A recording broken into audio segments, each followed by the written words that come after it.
Chers fidèles, je suis heureux de vous retrouver pour quelques réflexions à l'orée de ce nouveau dimanche, malheureusement de confinement.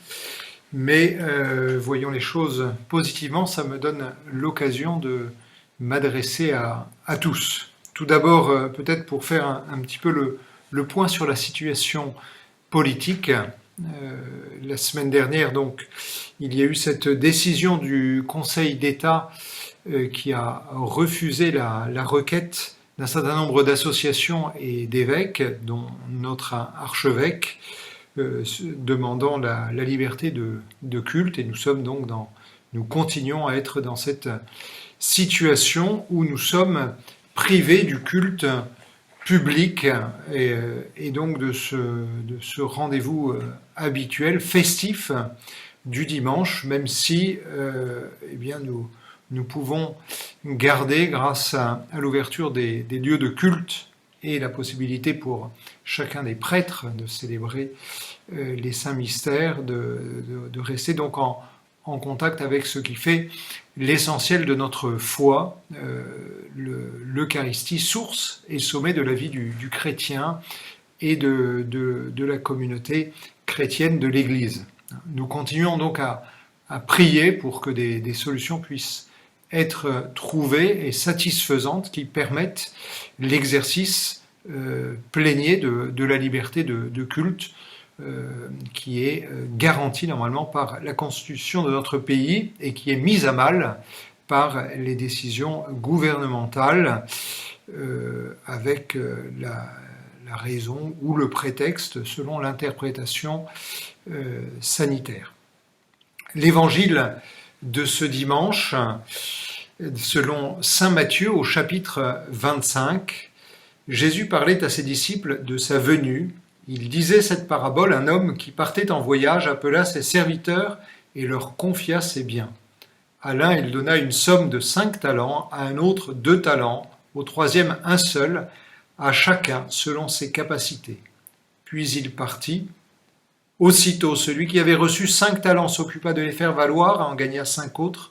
De même, celui qui avait reçu 2 talents en gagna 2 autres. Mais celui qui n'en avait reçu qu'un creusa la terre et enfouit l'argent de son maître. Dans cet évangile que nous sommes invités à méditer, et d'autant plus que nous allons le recevoir, cet évangile, dans des conditions particulière, si nous allons à l'église demain, dans une des nombreuses églises d'Arles ouvertes, en particulier demain matin, eh bien prenons le texte de l'évangile, des autres lectures aussi, pour les méditer. Je soulignerai juste quelques points. D'abord, cet homme qui représente Dieu, qui a créé le ciel et la terre et qui a confié la terre dans cette écologie initiale à l'homme et à la femme, comme intendant, comme gardien, comme cultivateur de cette terre, donc leur remet ses biens. Et cet homme donc est parti. Et nous pouvons faire l'analogie aujourd'hui avec la situation de notre monde qui ne reconnaît plus la présence de Dieu. Apparemment, il est parti, mais il a confié ses biens donc à ses intendants. Et nous pouvons nous le comprendre d'une manière tout à fait particulière. Dieu confie à l'humanité, confie à l'Église tous ses biens. Un autre point que je soulignerai, cet homme qui n'a reçu qu'un seul talent et qui va l'enfouir, il va s'excuser en disant « j'ai eu peur ».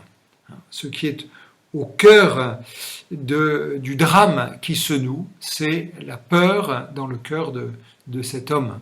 Et si la situation de notre monde est si anxiogène, nous devons y voir un piège aussi assez diabolique, car pour nous comme pour cet homme, la peur peut paralyser, alors que le Seigneur attend de nous que nous fassions fructifier nos talents.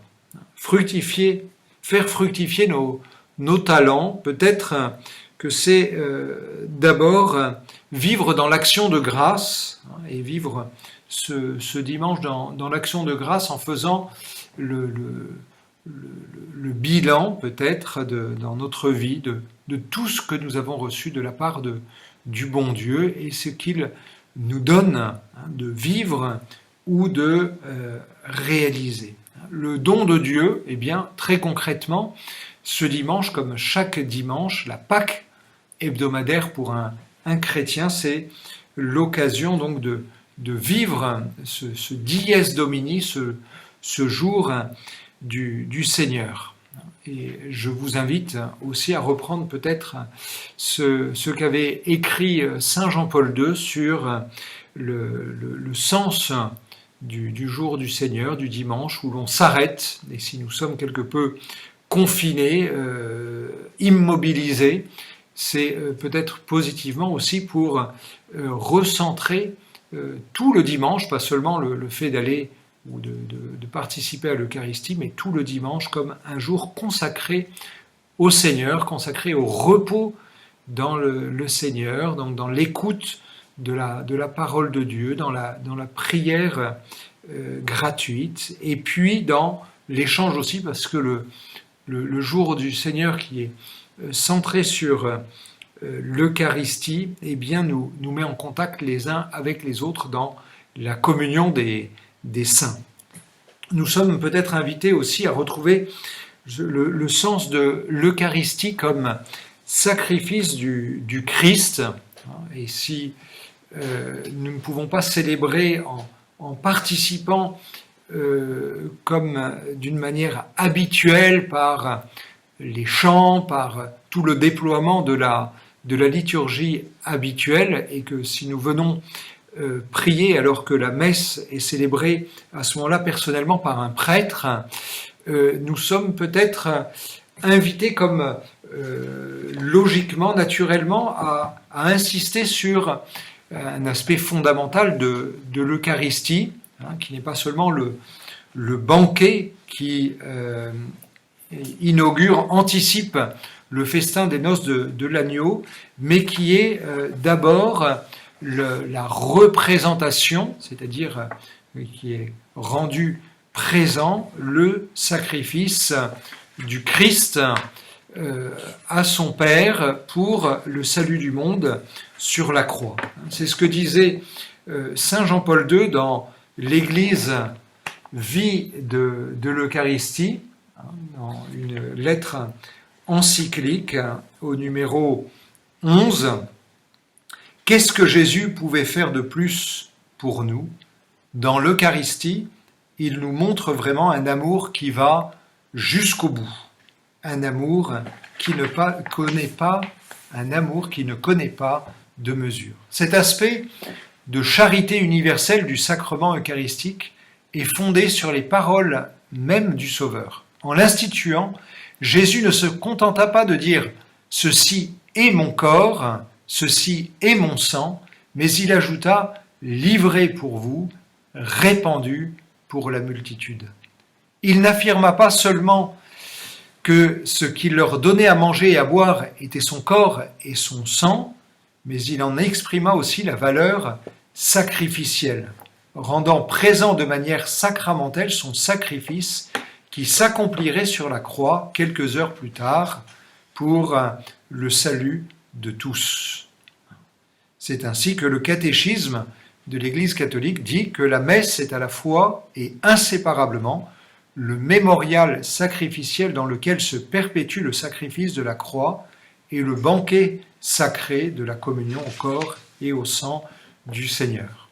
Donc, voyant ou nous unissant au prêtre qui offre personnellement le saint sacrifice de l'Eucharistie, eh bien nous pouvons penser à cette dimension sacrificielle, donc d'offrande du Christ et de son Église au Père pour le salut du monde.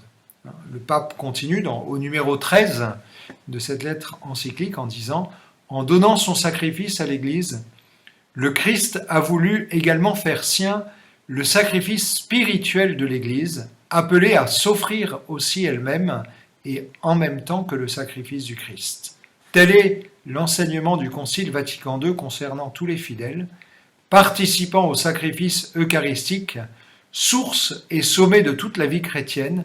Ils offrent à Dieu la victime divine et s'offrent eux-mêmes avec elle. C'est notamment au moment de l'offertoire où l'on présente le pain et le vin, signe du travail des hommes unis à la création de Dieu, et puis ensuite toute la liturgie eucharistique où nous sommes invités, silencieusement peut-être, mais de tout notre cœur, à offrir notre vie en sacrifice d'agréable odeur pour le Père, et ce sacrifice qui ne manque pas de produire son fruit, à savoir le salut du monde, et rejoindre peut-être dans un monde si angoissé et désespéré, cette espérance que le Christ et que le Christ seul peut donner à tous. Je vous souhaite un très bon dimanche et je vous recommande aussi de lire la lettre par mail que je vous adresse en ce dimanche pour toutes les indications pratiques. Le Christ est ressuscité, il est vraiment ressuscité.